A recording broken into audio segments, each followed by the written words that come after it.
Emocionet dhe tensionet e larta në çerkfinalen e Kupës së Turqisë, ku derbi nëpërmjet dy rivalëve të mëdhenj, Fenerbahçe dhe Galatasaray, përfundoi me një skandal që ka tronditur futbollin turk. Galatasaray triumfoi me rezultat 2-1 dhe siguroi një vend në gjysmëfinale, duke lënë jashtë garës për trofeun ekipin e Fenerbahçes. Por pas vërshëllimit së fundit të gjyqtarit, ndeshja nuk përfundoi vetëm në fushë. Në qendër të konfliktit u gjendën dy trajnerët e ekipeve, Jose Mourinho i Fenerbahçes dhe Okan Buruk i Galatasarayit.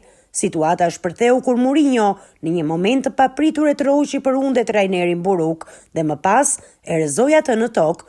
Ky moment u kap nga kamerat dhe shkaktoi reagime të menjëhershme në fushë. Pas incidentit, futbollistët e Galatasarayit nxituan për t'i dhënë ndihmë Burukut, ndërsa lojtarët e Fenerbahçes ndërhyjnë për të larguar Mourinhon dhe për të shmangur një përshkallëzim të mëtejshëm.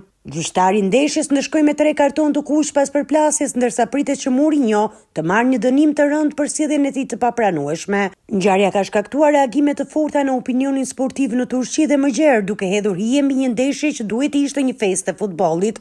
Federata turke pritet të marrë masa disiplinore ndaj trajnerit portugez, ndërsa tifozët e dy ekipeve kanë shpërthyer në rrjetet sociale me komente dhe reagime për incidentin.